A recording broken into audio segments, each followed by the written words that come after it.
Welcome! It's my dog with the Texas Space Navy bringing you another Star Citizen video. And today we're going to talk a little bit more about Origin Jumpworks G12 Rover and the series of rovers. You got the G12A Combat, G12R Racing, and the regular touring version. They all have their different differences, and we're going to talk about these particular vehicles because the Q&A just released yesterday on it. So let's take a look at the Q&A. Will you be able to replace the G12A's missiles with a traditional turret? Nope, not going to happen. It's just going to be the missiles. And the missiles will actually be able to work against air and ground targets, by the way. What is the intent behind the secondary computer? The secondary computer will allow the G12 to benefit from future computer blade functionality. It also creates another difference between the G12 and the Ursa rover. So it sounds like you're going to be able to use a blade to attack your enemies. So in other words, it'll be like a co-pilot that can operate the missiles, or maybe the EMP when it needs to, something along those lines. I guess we'll have to really wait and see how that kind of plays out. Does the G12 fit on a Mercury Star Runner? Yes. The aim is that anywhere an Ursa rover can go, the G12 can go. The width differences are discussed in question 8, so we'll have to get down to that one to see what the differences are there. If the base model has a turret, seats for 2, and only 2 SCU, how is this a competitor to the Ursa? Like with any of our vehicles, we want to provide a choice and options between competitors rather than having one simply be better than the other. The trade-off is SCU capacity and seats, and it's countered by the G12 being faster, which is closer to the speed of the Tumbril Cyclone than the Ursa. The Ursa is more durable and better for rugged terrain and environments, and it's a more hardcore explorer. The G12 series is better for less demanding exploration, but still provides a 4-wheel drive and sealed cabin. When we started the design process, we associated the two with real-world off-roaders, the Ursa being more like a traditional Jeep, and the G12 being more like a Range Rover. Both are absolutely capable off-road vehicles, but the overall experience differs. Okay, that's cool. What ships already contain a G12 series vehicle and can fit, or can that vehicle be upgraded to a G12R or A version?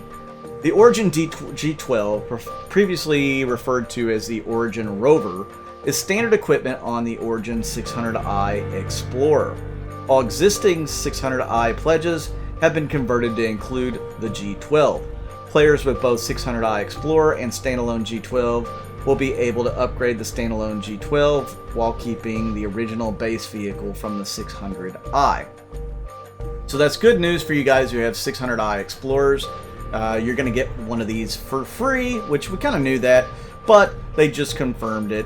You get the luxury model for free. So that is pretty awesome. And if you guys have the Executive Edition, do you get an Executive Edition G12? I mean, come on, CIG. Let's see an Executive Edition. That would be cool.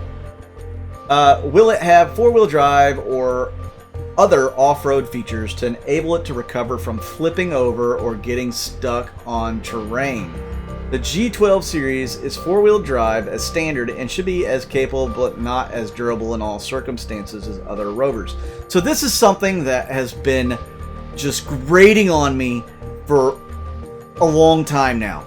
When your vehicle flips over, you have no way of flipping it back over without somebody coming and running into it with another vehicle or a ship. It's so infuriating, especially with the amount of rocks that are on some planets. You tend to flip over a lot.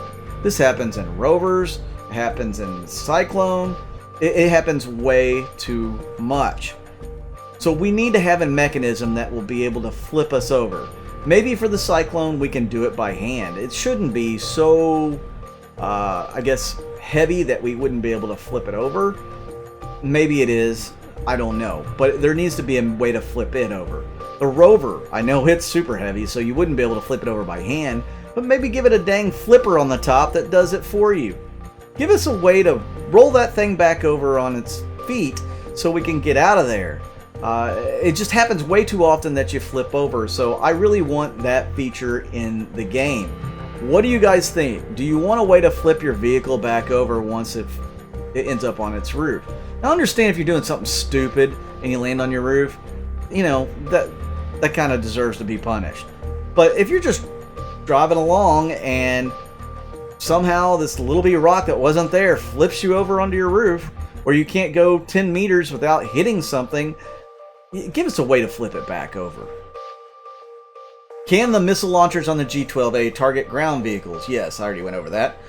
The width of the G12 series is listed in the brochure ship matrix as 5.8 meters.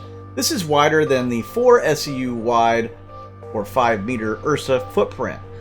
Is this an error, and more importantly, does the G12 series fit anywhere an Ursa can be stored? In terms of in-ship storage, the aim was always to have these vehicles interchangeable, so our goal was to have it be the same width as the Ursa Rover.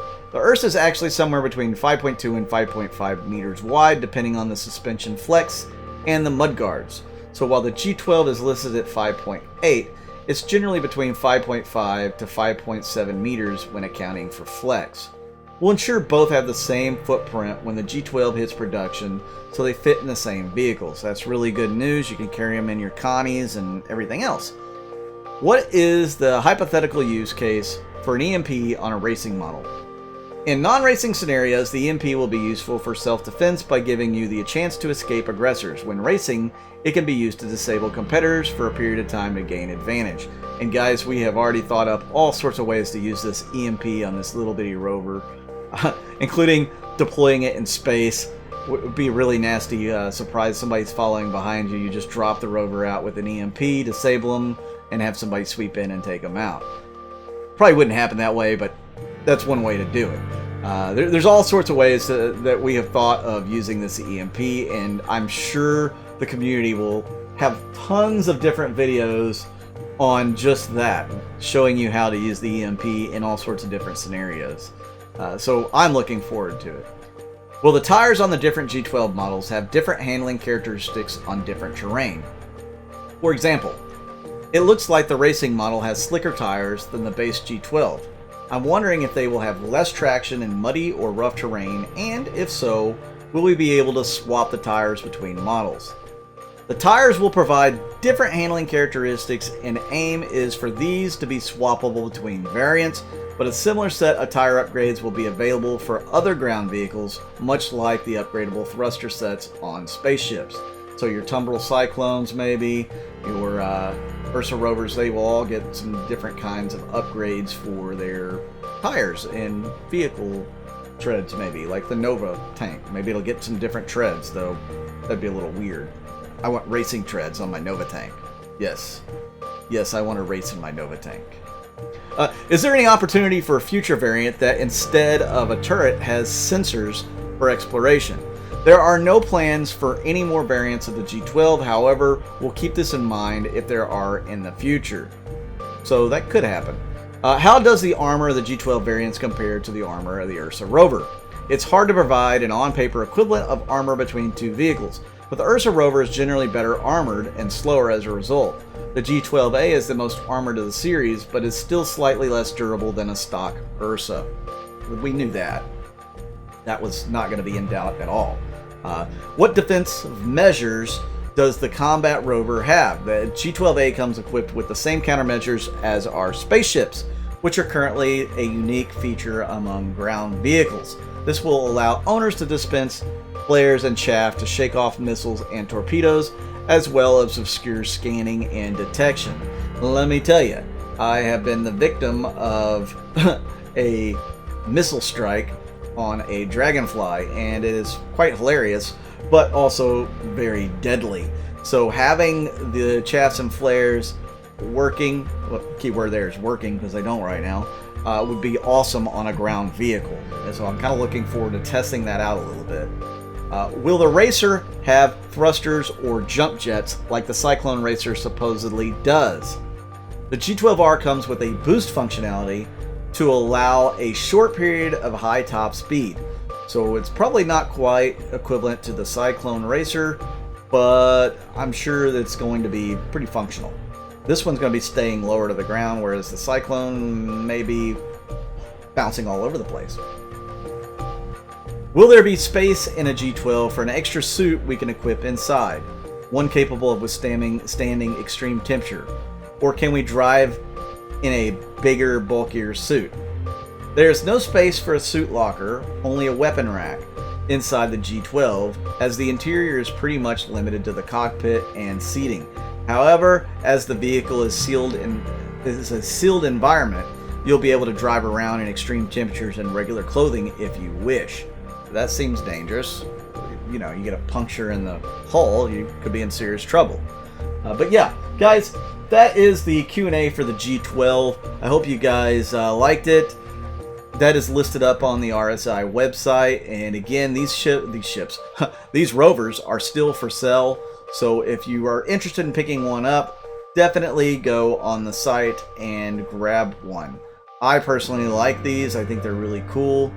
Which one am I going to drive the most? Hey, you know what? This is actually a version that I will probably be sporting the luxury version over the 12A or the racing version more often.